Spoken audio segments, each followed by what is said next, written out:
दुनिया में बहुत से लोग ऐसे हैं जिन्हें उनके जीवन में देवीय सहायता मिलती है। किसी को ज़्यादा तो किसी को कम। कुछ तो ऐसे हैं जिनके माध्यम से ऊपरी या देवीय शक्तियाँ अच्छा काम करवाती है। सवाल यह उठता है कि आम व्यक्ति कैसे पहचाने कि हनुमान जी की देवीय शक्तियाँ मदद कर रही है या उसकी पूजा पाठ प्रार्थना का असर हो रहा है। आओ जानते हैं इस बारे में। हनुमान जी की देवीय शक्ति का पहला संकेत है अच्छा चरित्र। शास्त्र कहते हैं कि देवीय शक्तियाँ सिर्फ उसकी ही मदद करती है जो दूसरों के दुख को समझता है, जो बुराइयों से दूर रहता है, जो नकारात्मक विचारों से दूर रहता है, जो नियमित अपने इष्ट की आराधना करता है या जो पुण्य के काम में लगा हुआ है।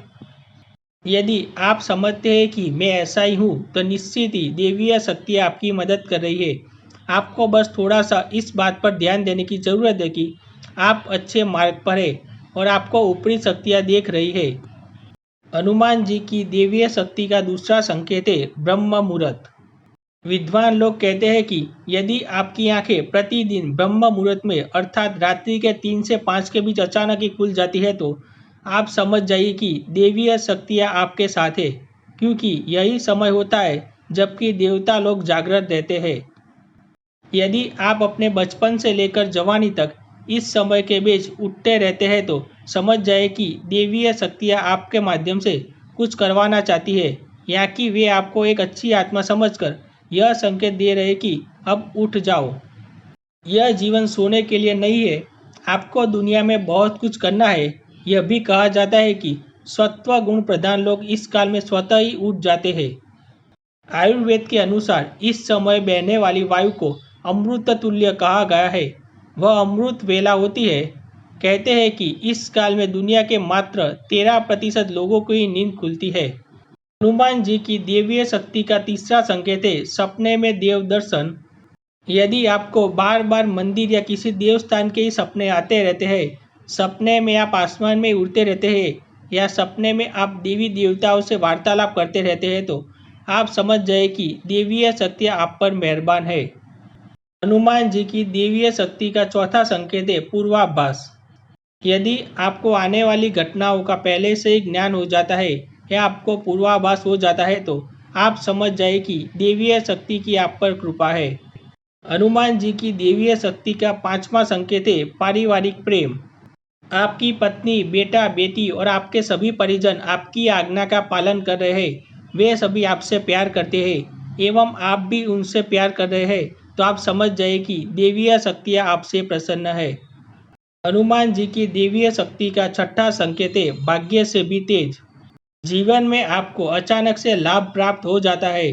आपको किसी भी कार्य में किसी भी प्रकार की आपको बाधा उत्पन्न नहीं होती है और सभी कुछ आपको बहुत आसानी से मिल जाता है तो आप समझ जाए कि देवीय शक्तियाँ आपकी मदद कर रही है। हनुमान जी की देवीय शक्ति का सातवां संकेत है सुगंधित वातावरण का एहसास। यदि कभी कभी आपको यह महसूस होता है कि मेरे आसपास कोई है या आपको बिना किसी कारण ही अपने आसपास सुगंध का एहसास हो तो समझ जाए कि अलौकिक शक्तियाँ आपके आसपास आपकी मदद के लिए है। हनुमान जी की देवीय शक्ति का आठवां संकेत है सुहानी हवा। आप पूजा कर रहे हैं और यदि आपको लगे कि अचानक सुहानी हवा का झोंका या प्रकाश पुंज आ गया और शरीर में सिरन दौड़ने लगी, ऐसा तो पहले कभी नहीं हुआ तो समझ जाए कि देवी या देवता आप पर प्रसन्न है। हनुमान जी की देवीय शक्ति का नौवां संकेत है ठंडी हवा का गिरा। भूमि पर रहते हुए भी कभी कभी आपको यह एहसास हो कि मेरे आसपास बादल या ठंडी हवा का एक पुंज है जिसने मुझे घेरा हुआ है तो आप समझ जाइए कि अलौकिक या दिव्य शक्ति ने आपको घेर रखा है। ऐसा अक्सर बहुत ज़्यादा पूजा पाठ करने वाले व्यक्ति के साथ ही होता है। हनुमान जी की देवीय शक्ति का 10वां संकेत है रोशनी का पुंज। अचानक ही आपको तेज रोशनी का पुंज दिखाई दे और जिसकी भी आप कल्पना भी नहीं कर सकते या आपको अचानक ही कानों में मधुर संगीत सुनाई दे और आप आश्चर्य करें कि यहाँ आसपास तो कोई संगीत बज ही नहीं रहा, फिर भी वह कानों में सीटी बजने की तरह सुनाई दे तो आप समझ जाइए कि आप देवीय शक्ति के सानिध्य में है। ऐसा अक्सर इन लोगों के साथ होता है जो निरंतर ही अपने इष्ट देव का मंत्र जप कर रहे होते हैं। हनुमान जी की देवीय शक्ति का 11वां संकेत है किसी की आवाज़ सुनाई देना। आप रात्रि में गहरी नींद में सो रहे हैं और आपको लगता है कि किसी ने मुझे आवाज़ दी और आप अचानक ही उठ जाते हैं, लेकिन फिर आपको आभास होता है कि यहाँ तो कोई नहीं है, लेकिन आवाज़ तो स्पष्ट थी। ऐसा आपके साथ कई बार हो जाता है तो आप समझ जाइए कि आप पर किसी अलौकिक शक्ति की मेहरबानी है। ऐसे में आप हनुमान जी का ध्यान करें और धन्यवाद दें। हनुमान जी की दिव्य शक्ति का 12वां संकेत है ऊर्जा का एहसास। आप भावनाओं को तो बेहतर तरीके से समझते हैं, लेकिन साथ ही साथ ऊर्जाओं को भी भाग जाते हैं। आप जिस जगह पर है वहाँ सकारात्मक ऊर्जा है या नकारात्मक, यह बात आपको पता चल जाती है तो आप समझ जाइए कि अलौकिक या दिव्य शक्ति ने आपको घेर रखा है।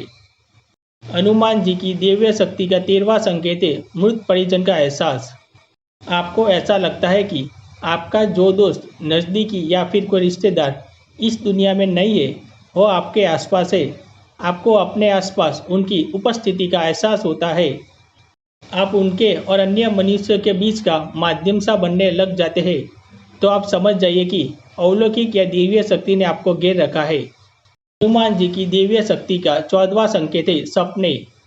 बहुत सी कम लोग ऐसे होते हैं कि जिन्हें सपने याद रहते हैं, लेकिन आप न सिर्फ अपने सपनों को याद रखते हैं, बल्कि आपके सपने भी ऐसे होते हैं जो आपको कोई ना कोई संकेत देकर जाते हैं। तो समझ जाइए कि अलौकिक शक्तियाँ आपके आसपास आपकी मदद के लिए है। हनुमान जी की दिव्य शक्ति का 15वां संकेत है दुर्घटना का अंदाजा। दुर्घटना, मेहमान का आना, गाड़ी का पंचर होना, ऐसी बहुत सी बातों का पता आपको घटना से पहले ही पता चल जाता है। आपको यह अंदाजा होता है कि आज कुछ बुरा होने वाला है, तो आप समझ जाइए कि अलौकिक शक्तियाँ आपके आसपास आपकी मदद के लिए है। हनुमान जी की दिव्य शक्ति का 16वां संकेत है भविष्य का अंदाजा। हर दिन एक समान नहीं रहता। आज अगर कुछ गलत हुआ है तो आप यह उम्मीद कर सकते हैं कि कल का दिन आपके लिए अच्छा होगा। हम भविष्य को नहीं जानते, कल क्या होगा उसका अंदाजा नहीं होता। बस इसलिए हम परेशान रहते हैं, लेकिन जिस क्षण हमें भविष्य का भी अंदाजा होने लगे, हम यह समझने लगे कि कल क्या होगा, तो खुद ही सोचिए यह कितना दिलचस्प होगा। तो आप समझ जाइए कि आप पर किसी अलौकिक शक्ति की मेहरबानी है। ऐसे में आप हनुमान जी का ध्यान करें और धन्यवाद दें। ये थे हनुमान जी की दिव्य शक्ति आपकी मदद करे उसके 16 संकेत। आपके जीवन के अंदर आपके साथ कभी कुछ ऐसा हुआ हो तो कमेंट बॉक्स में जरूर से बताएं। आपको हमारा वीडियो पसंद है तो सब्सक्राइब जरूर करें और नोटिफिकेशन के लिए बेल आइकन प्रेस करना ना भूलें और साथ में वीडियो को लाइक और शेयर करना भी ना भूलें। जय हनुमान, जय श्री राम।